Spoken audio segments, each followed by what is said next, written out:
የቢቢሲ የአመቱ የእንግሊዝ ፕሪሚየር ሊግ ኮከብ ተጫዋች ማን ይሆናል? ብሩኖ ፈርናንዴዝ፣ ዲክላን ራይስ፣ ገብርኤል ማጋሌስ፣ አንቶኒዮ ሲሜኒዮ፣ ገብርኤል ማጋሌስ ስማቸው በቀዳሚነት የተነሱ ያሉ እጩዎች ናቸው። ሞሮፍ አብዛኛው የስፖርት ቤተሰብና ተንታኝ ግን ዲክላን ራይስ ወይስ ብሩኖ ፈርናንዴዝ የሚል ሐሳቡን ያስቀምጣል። ከዚህ ጋር በተገናኘ የፕሪሚየር ሊግ ዋንጫን ማሳካት በራሱ ጥሩ ነው። አንድ ተጫዋች የአመቱ የእንግሊዝ ፕሪሚየር ሊግ ኮከብ ተጫዋች እንዲባል። ግን ከዚህ ቀደም በነበረው ትሬንድ የፕሪሚየር ሊጉን ዋንጫ ሳያነሱ የአመቱ ኮከብ ተጫዋችነት ክብርን ያገኙ ተጫዋቾች አሉ። እኔ አሁን ዲክላን ራይስ ከአርሰናል ውሰድ ቢባል የሚወስደው ተጫዋች አንደኛው ዲክላን ራይስ የትም ክለብ ዲክላን ራይስ፣ ሳሊባ ማንም ኳስ የሚያውቅ ተመልካች የሚወዳቸው ናቸው። አሁን ክርክሩ ጦፏል። የቢቢሲ ተንታኞች የራሳቸውን ግምት አስቀምጠዋል። ዲክላን ራይስ ወይስ ብሩኖ ወይስ ገብርኤል ወይስ ሰሜኒዮ ወይስ የሚሉ ሐሳቦች እየመጡ ይገኛሉ። በዚህ ረገድ አንዳንድ ሐሳቦችን እናንሳ። ቴሪ ሄንሪ የፕሪሚየር ሊጉን ዋንጫ አሳክቶ 2003-2004 ላይ ዘ ኢንቪንሲብል በነበረው ስብስብ ላይ የአመቱ ኮከብ ተጫዋችነት ክብርን አግኝቷል። 2003-2004 2005-2006 ላይ ቴሪ ሄንሪ የሊጉን ዋንጫ ቼልሲ አሳክቶ ግን የአመቱ ኮከብ የእንግሊዝ ፕሪሚየር ሊግ ተጫዋች የተባለው ሄንሪ ነው። አይ ቲንክ አርሰናል እዚህኛው ውድድር ላይ ዝቅተኛ ደረጃ አይነቱን ያጠናቀቀው መሰለኝ። ቼክ ማድረግ ይኖርብኛል። ግን የፕሪሚየር ሊግ ዋንጫን ማሳካት ብቻ ጋራንትድ አያደርግም። የአመቱ ኮከብ ተጫዋችነት ክብርን ለማሳካት የፕሪሚየር ሊግ ዋንጫን ማሳካት ጋራንትድ አይደለም። ይሄንን መናገር ይቻላል ብዬ አስባለሁ። ምክንያቱም ቀደም ሲል የጠቀስኳቸው ምሳሌዎች ለዚህ በደንብ ገላጽ ናቸው ብዬ አስባለሁ። አሁን 2005-2006 ላይ የፕሪሚየር ሊግ ዋንጫ አሸናፊ ቼልሲ ነው፣ በፈረንጆቹ ዘመን አቆጣጠር ማለት ነው። ቼልሲ በወሰደበት ዓመት ግን ሄንሪ የአመቱ ኮከብ ተጫዋችነት ክብርን አገኘ። ብቃቱ ጥሩ ስለነበር። ከዛ በተጨማሪ 2012-13 ላይ ጋሪዝ ቤል የፕሪሚየር ሊግ ኮከብ ተጫዋች ሆኖ አሸነፈ። ጋሪዝ ቤል ግን ቶትናም የጨረሰው ደረጃ 6ኛ ደረጃ ነው። በሊጉ ዋንጫውን ያነሳው ክለብ በወቅቱ ማንቸስተር ዩናይትድ። እንግዲህ ማንቸስተር ዩናይትድ ዋንጫ አንስቶ ግን ጋሪዝ ቤል የአመቱ የእንግሊዝ ፕሪሚየር ሊግ ኮከብ ተጫዋችነት ክብርን አሳካ። በግሉ ጥሩ ስለነበር ማለት ነው። ይሄኛው ጉዳይስ የሚሉ ሐሳቦች እየመጡ ይገኛሉ። በሌላ በኩል ሉዊስ ሱዋሬዝ 2013-14 ላይ ሊቨርፑል ሁለተኛ ሆኖ ጨርሶ ሲቲ ዋንጫ አንስቶ የፕሪሚየር ሊጉ የአመቱ ኮከብ ተጫዋችነት ክብርን አግኝቷል። ኬቨን ደብሮይነ 2019-20 ሊቨርፑል ዋንጫ አንስቶ የፕሪሚየር ሊጉ የአመቱ ኮከብ ተጫዋችነት ክብርን ወስዷል። መሐመድ ሳላ 2017-18 ሲቲ ዋንጫ ወስዶ የአመቱ ኮከብ ተጫዋችነት ክብር ወደ ግብፃዊው ሜሲን ያቀናው። ብሩኖ ፈርናንዴዝ 2017-18 ሲቲ ዋንጫ ወስዶ የአመቱ ኮከብ ተጫዋችነት ክብርን ያገኘው ብሩኖ ነው። አሁን ክርክሮች ደርተዋል። አርሰናል የሊጉን ዋንጫ ቢያሳካ ራይስ መውሰድ አለበት የሚሉ ወገኖች አሉ። አይ ኖ ብሩኖ ፈርናንዴዝ የነ ሄንሪና የዴብሮይነን ሪከርድ የሚሰብር ከሆነ 20 ወይም 21 አሲስቶችን የሚያደርግ ከሆነ 20 ከሆነ ይጋራል። 21 አሲስት ካደረገ ብሩኖ መውሰድ አለበት። ምክንያቱም ያለ ብሩኖ ማንቸስተር ዩናይትድ የቻምፒየንስ ሊግ ኮታንም አያገኝም የሚሉ ሐሳቦች አሉ። ዝም ብለን ስንመለከተው አርሰናል ዋንጫ ሊያነሳ የሚችልበት እድል የሰፋ ነው። ማንቸስተር ዩናይትድ ቻምፒየንስ ሊግ የመግባቱ እድል የሰፋ ነው። ግን ብሩኖ ባይኖር ማንቸስተር ዩናይትድ ቻምፒየንስ ሊግ ኳሊፋይ ያደርጋል ወይ? ብሩኖ ባይኖር የማንቸስተር ዩናይትድ ቦታ የት ይገኛል? ብሩኖ የነ ሄነሪና የዴብሮይነን ሪከርድ ስለሰበረ ይገባዋል የሚሉ ወገኖችም አሉ። የቢቢሲ ተንታኞች የራሳቸውን ግምት አስቀምጠዋል።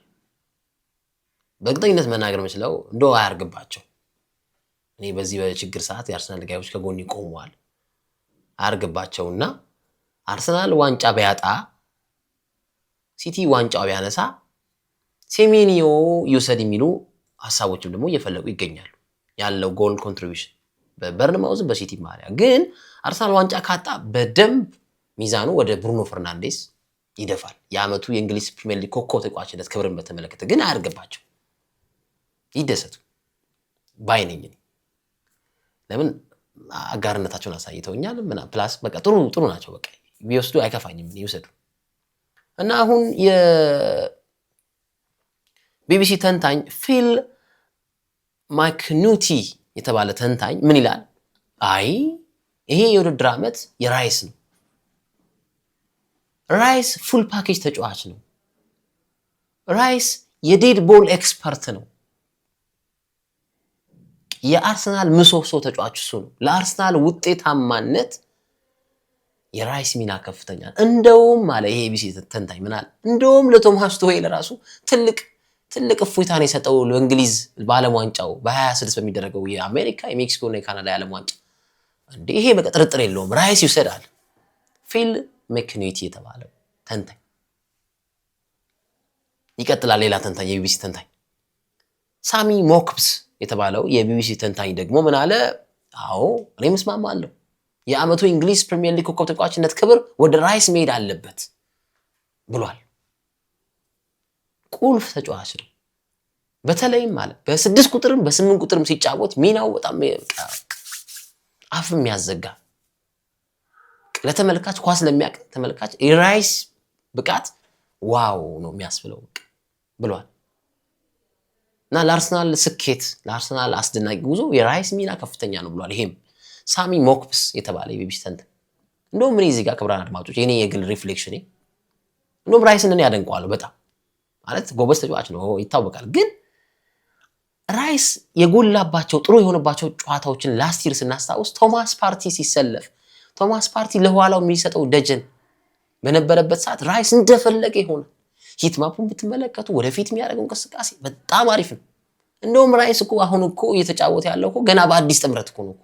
ከዙቢሜንዲ ጋር እኮ አይተዋወቁም እኮ ገና በዚህ ዓመት የተጣመረ ተጫዋች ግን እንደዛም ሆኖ ግን የራይስ ሚና ምርጥ ነው እና ለኔክስት ይር እንደው የምጠብቀው በጣም ፍሩትፉል ይሆናል። ከዚህ በላይም በጣም ያስደምመናል ብዬ የምጠብቀው ነገር የራይስ እና የዙቢሜንዲ ጥምረት አሁን ከቶማስ ፓርቲ ጋር ራይስ ቢጣመር ዘንድሮ በቃ ቡም ነው ፒክ ደረጃ እንደሚደርስ ጥያቄ የለው።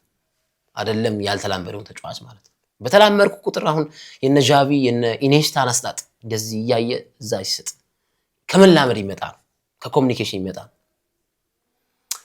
ሌላው ቢቢሲ ተንታኝ ሲሞን ስቶን የተባለ ተንታኝ ደግሞ ምን አለ? ምንም ጥርጥር የለውም ያለው ኖ ዳውት ብሩኖ ፈርናንዴዝ የእንግሊዝ ፕሪሚየር ሊግ የዓመቱ ኮከብ ተጫዋችነት ክብርን ያሸንፋል፣ ያገኛል፣ ያሳካል። በነገራችን ላይ ምን አለ ይሄኛው ተንታኝ? ከሱ በኋላ ያሉ እኮ አሲስት ያደረጉ ተጫዋቾችን እኮ ኦልሞስት በእጥፍ በልጧቸዋል እኮ ራያን ቸርኪን ምናምን ሌሎችንም እኮ ኦልሞስት ፋር ሆኗል፣ ርቋቸዋል በአሲስት ረገድ የሚል ሐሳቡን አስቀምጧል። እና የብሩኖ ፈርናንዴዝም ሚና በማንቸስተር ዩናይትድ ያለው ሚና ወደር የለሽ እንደሆነ መናገር ይቻላል። አሁን ራይስን ቢያጣ አርሰናል የሚጎዳው ጉዳት እና ማንቸስተር ዩናይትድ ብሩኖ ፈርናንዴዝን ቢያጣ የሚጎዳው ጉዳት የትኛው ህመም ይበሳል? ራይስን ቢያጣ አርሰናል ያው ይጎዳል ግን ይሸፈናል። ብሩኖን ግን ማንቸስተር ዩናይትድ አጥቶ አይተነዋል። ጨዋታው ካስቶን ቪላው የሰከንድ ሃፍ በኋላ በተመለከተናቸው እንቅስቃሴዎች ምን ያህል ከፍተኛ ነገር እንደደረሰበት ማንቸስተር ዩናይትድ ብልጫ እንደተወሰደበት ማየት እንችላለን።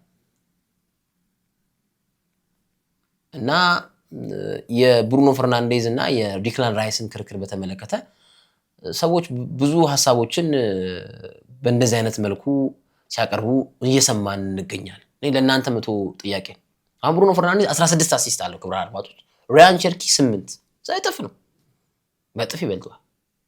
ምናልባት የዛሬ የሚደረጉና ነገ የሚደረጉ ጨዋታዎችን ሳናማክል ይሄንን ስታት ፕሮቫይድ ያደርጋል። ቼልሲ ከሲቲ በሚያደርጉ ጨዋታ ላይ አሲስት ካደረገ ቁጥሩ ይቀንሳል። ኦኬ።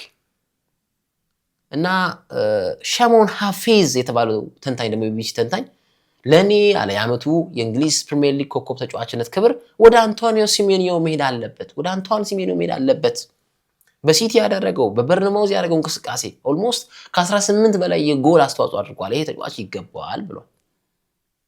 አዳም ፓተል የተባለው የቢቢሲ ተንታኝ ደግሞ ምን አለ? ለኔ አለ የዓመቱ ምርጥ ኮከብ ተጫዋችነት ክብርን ጋብሪኤል ማጋሌዝ ማሳካት አለበት።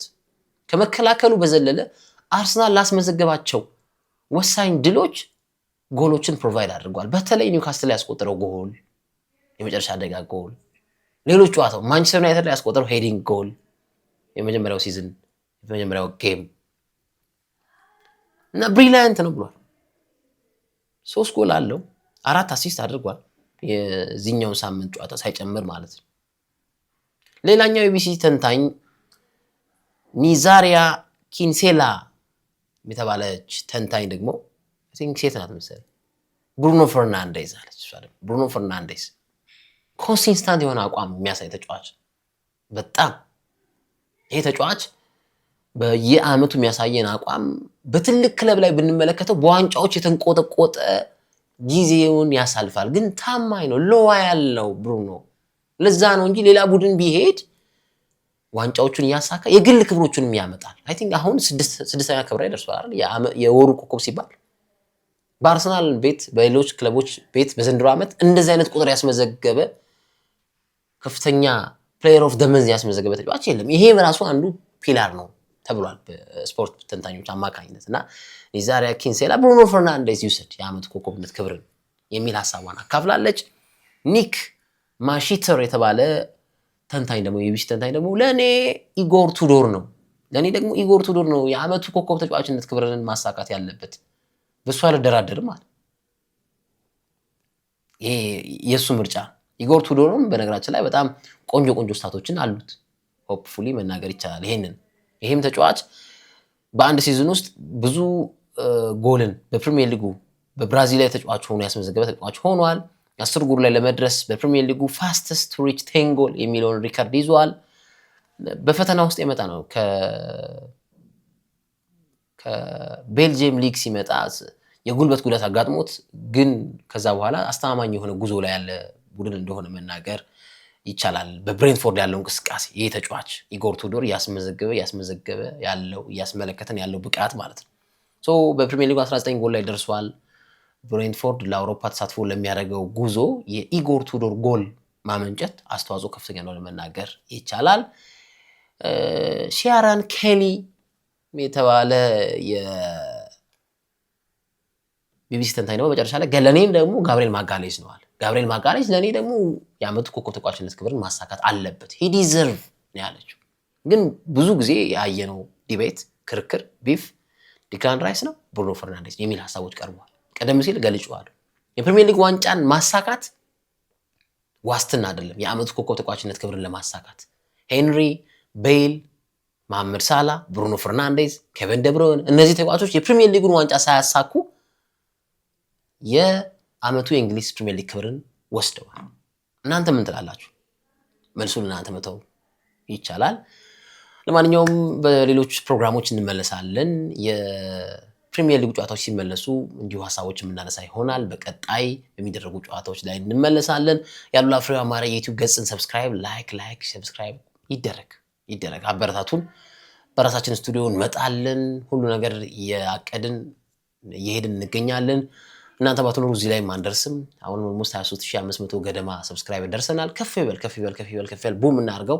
እወዳችኋለሁ። በድጋሜ ለመላው ክርስትና እምነት ተከታዮች የበዓሉ ስሜት አለ። መልካም የትንሣኤ በዓል ይሁን እላለሁ።